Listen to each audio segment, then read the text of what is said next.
స్వాగతం. నా పేరు కిరణ్ కుమార్. ఇప్పుడు వివరాలకు వెళ్దాం. వర్షాకాలంలో విజయరామరాజుపేటకు సంబంధించినటువంటి బ్రిడ్జ్ నిన్న కూడా పత్రికా సమావేశంలో మాట్లాడడం జరిగింది. తాచేరు బ్రిడ్జ్ అని ఏదైతే చాలా ఫేమస్ బ్రిడ్జ్, ఎందుకంటే దాదాపు 3 జిల్లాలని, పాత ఉమ్మడి విశాఖపట్నం జిల్లాలో ప్రధానమైనటువంటి ప్రాంతాలన్నింటినీ కూడా కలిపేటువంటి ప్రధానమైనటువంటి రహదారి అది. అటు ఇప్పుడు ఏఎస్ఆర్ జిల్లా కానీ, లేదా నర్సీపట్నం ఆర్డీఓ హెడ్ క్వార్టర్ అయినటువంటి నర్సీపట్నం కానీ, లేదా ప్రధానమైనటువంటి విశాఖపట్నం నగరాన్ని కలిపేటువంటి ఆయా ప్రాంతాల నుంచి వచ్చేటువంటి విశాఖపట్నం వెళ్ళేటువంటి ప్రజలకు కానీ కలిపేటువంటి ప్రధానమైనటువంటి రహదారి. ఫేమస్ బిఎన్ రోడ్ ఏదైతే ఉందో, బిఎన్ రోడ్లో మేజర్ కనెక్టివిటీ ఉన్నటువంటి రోడ్డు.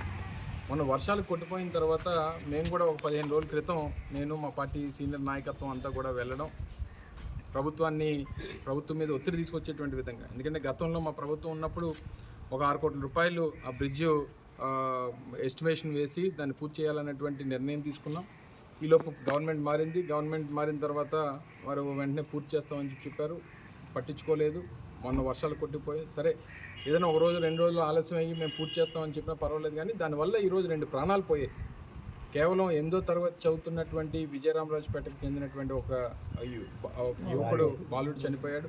ఈరోజు ఒక పెద్ద ఆయన వారి పొలాలు ఏవైతే ఉన్నాయో ఆ పొలాలు చూసుకొని వచ్చేటువంటి దానికి వడ్డాదికి సంబంధించినటువంటి ఒక పెద్ద ఆయన ఇద్దరు కూడా మరణించారు.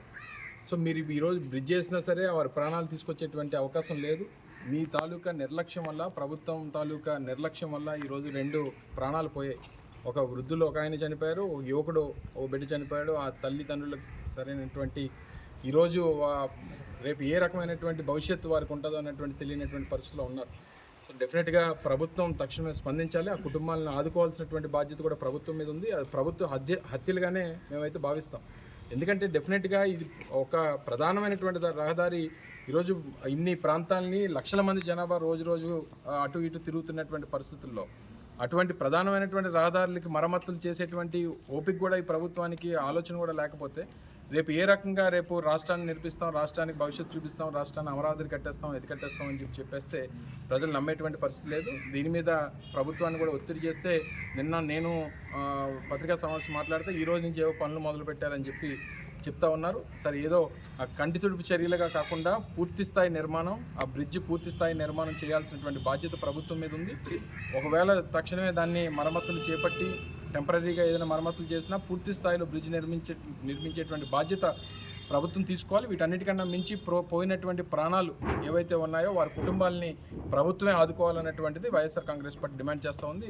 లేని పక్షంలో డెఫినెట్గా ఇది ఒక కార్యాచరణ తీసుకుంటే, ఇది ఒకటే కాదు, ఈరోజు వడ్డాదికి సంబంధించినటువంటి ప్రధానమైనటువంటి బ్రిడ్జ్ కానివ్వండి, లేదా మెయిన్ రోడ్ చోడవరం నుంచి రోలుగుంట వెళ్ళేటువంటి మెయిన్ రోడ్ కానివ్వండి, ఇవన్నీ కూడా అనేక ఇబ్బందులు ఉన్నాయి.